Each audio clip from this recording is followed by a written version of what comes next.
Bacaan dari Kitab Kejadian. Bacaan dari Kitab Kebijaksanaan. Di dalam kebijaksanaan ada roh yang arif dan kudus, tunggal, majemuk dan halus, mudah bergerak, jernih dan tidak bernoda, terang, tidak dapat dirusak, suka akan yang baik dan tajam, tidak tertahan, murah hati, dan sayang akan manusia, tetap meyakinkan dan mantap, maha kuasa dan memelihara semuanya, serta menyelami sekalian roh yang arif, murni, dan halus sekalipun. Sebab kebijaksanaan lebih lincah dari segala gerakan, karena dengan kemurniannya ia menembus dan melintasi segala-galanya. Kebijaksanaan adalah nafas kekuatan Allah dan pancaran murni kemuliaan yang maha kuasa. Karena kebijaksanaan merupakan pantulan cahaya kekal dan cermin tak bernoda kegiatan Allah serta gambar kebaikannya. Meskipun tunggal, namun kebijaksanaan mampu akan segala-galanya, dan walaupun tinggal di dalam dirinya, namun membaharui semuanya. Dari angkatan yang satu ke angkatan yang lain, ia beralih masuk ke dalam jiwa-jiwa yang suci, yang olehnya dijadikan sahabat Allah dan Nabi. Tiada sesuatu pun yang dikasihi Allah, kecuali orang yang berdiam bersama dengan kebijaksanaan. Sebab kebijaksanaan lebih indah daripada matahari dan mengalahkan setiap tempat bintang-bintang. Dibandingkan dengan siang terang, dialah yang unggul, sebab siang digantikan malam, sedangkan kejahatan tak sampai menggagai kebijaksanaan. Dengan kuat ia meluas dari ujung yang satu ke ujung yang lain, dan halus memerintah segala sesuatu. Demikianlah sabda Tuhan. Syukur kepada Allah. Ya Tuhan, untuk selama-lamanya firman-Mu tetap teguh. Ya Tuhan, untuk selama-lamanya firman-Mu tetap teguh. Untuk selama-lamanya, ya Tuhan, firman-Mu tetap teguh di surga. Ya Tuhan, untuk selama-lamanya firman-Mu tetap teguh. Kesetiaan-Mu dari keturunan ke keturunan, bumi Kau tegakkan sehingga tetap ada. Ya Tuhan, untuk selama-lamanya firman-Mu tetap teguh. Menurut hukum-hukum-Mu sekarang semuanya itu ada, sebab segala sesuatu melayani Engkau. Ya Tuhan, untuk selama-lamanya firman-Mu tetap teguh. Bila tersingkap firman-Mu memberi terang, memberi pengertian kepada orang-orang bodoh. Ya Tuhan, untuk selama-lamanya firman-Mu tetap teguh. Sinarilah hamba-Mu dengan wajah-Mu dan ajarkanlah ketetapan-ketetapan-Mu kepadaku. Ya Tuhan, untuk selama-lamanya firman-Mu tetap teguh. Biarlah jiwaku hidup supaya memuji-muji Engkau, dan biarlah hukum-hukum-Mu menolong aku. Ya Tuhan, untuk selama-lamanya firman-Mu tetap teguh.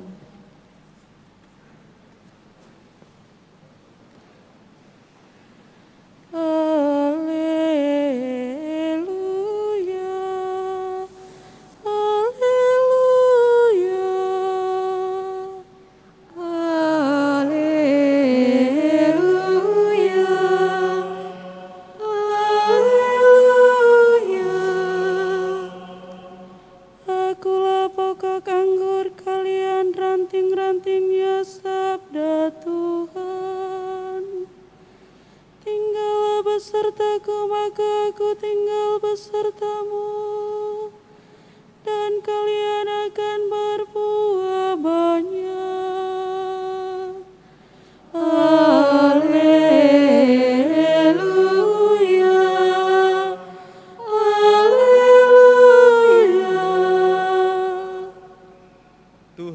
bersamamu. dan bersama rohmu. Inilah Injil suci menurut Lukas. Dimuliakanlah Tuhan. Sekali peristiwa, orang-orang Farisi bertanya kepada Yesus, kapan kerajaan Allah akan datang? Yesus menjawab, kerajaan Allah datang tanpa tanda-tanda lahiriah. Tidak dapat dikatakan, lihat, ia ada di sini, atau ia ada di sana. Sebab sesungguhnya kerajaan Allah sudah ada di tengah-tengahmu.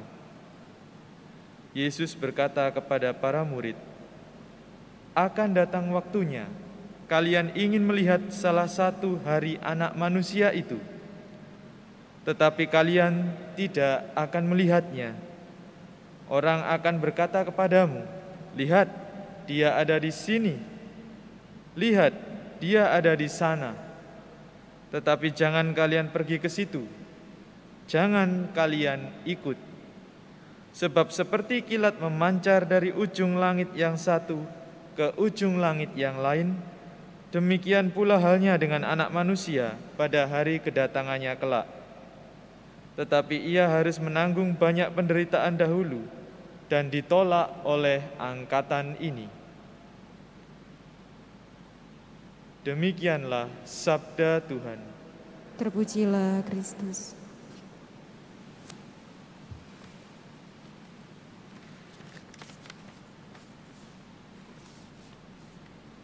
Saudara-saudari yang terkasih, kerajaan Allah memang selalu menjadi perdebatan banyak orang, dahulu sampai sekarang.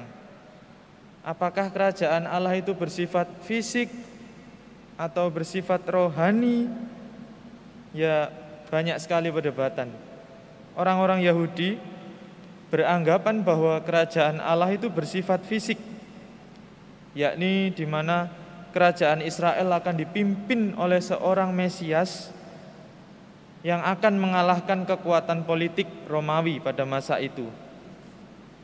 Lalu apakah benar demikian?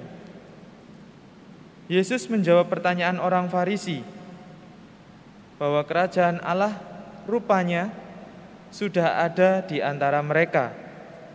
Artinya, walaupun kerajaan Allah berpuncak pada kedatangan Anak Manusia pada akhir zaman, tetapi sudah dimulai dengan kehadirannya melalui inkarnasi, melalui sabda yang telah menjadi manusia, yakni Tuhan Yesus. Kedatangan Tuhan Yesus adalah permulaan dari akhir zaman. Maka sudah selayaknya tidak mencari lagi tanda-tanda lahiriah, tetapi percaya kepada Dia yang merupakan tanda kehadiran kerajaan Allah di muka bumi ini. Yesus kemudian mengajar murid-muridnya tentang kedatangan kerajaan Allah. Memang kehadiran Yesus yang pertama kali, kalau kita lihat, tidak spektakuler sama sekali jika dibandingkan nanti dengan kedatangan keduanya yang telah disampaikan oleh Tuhan Yesus. Bahkan dalam kedatangan pertama, Yesus mengalami penderitaan, penolakan, dan juga kesederhanaan yang luar biasa. Namun lewat penderitaannya, Tuhan Yesus memastikan bahwa dalam kedatangannya kedua, Ia akan sungguh-sungguh tampil sebagai Raja. Nah, yang lebih penting untuk kita sekarang ini ialah bagaimana kita menyambut dan mempersiapkan diri untuk kedatangan Tuhan Yesus yang kedua kali itu. Yesus di dalam bacaan Injil tadi memakai dua contoh dalam Perjanjian Lama, yakni Nuh dan Lot. Pada kedua masa tersebut, orang-orang di sekeliling Nuh dan Lot sama sekali tidak mempedulikan peringatan Allah agar mereka bertobat.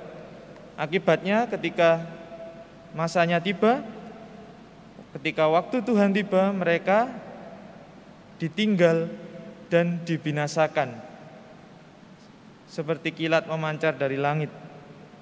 Nah, kedatangan Tuhan kedua kali, kalau kita respon dengan sikap masa bodoh, tentu akan mendapat sesuatu yang tidak mengenakkan kita. Tentu saja penyesalan akan datang terlambat. Maka siapa yang menyepelekan anak manusia tidak akan bisa menyelamatkan dirinya pada saat kedatangannya kelak. Kita patut meneladan Santo Martinus yang pada hari ini kita peringati, yang barang sedetik pun tidak pernah menyepelekan Tuhan Yesus. Sebagai uskup, ia selalu mendoakan jiwa-jiwa. Ia juga mencintai orang miskin dan mewartakan Injil tak kenal lelah dengan teladan-teladan hidupnya sebagai uskup. Semoga kita yang termasuk orang-orang yang antusias menantikan kedatangan Yesus benar-benar hidup secara kudus. Karena bagaimanapun orang yang antusias akan senantiasa menyambut kedatangan kerajaan Allah dengan menjalani hidup yang senantiasa menyenangkan hati Tuhan Yesus. Berkat Allah menyertai kita sekalian.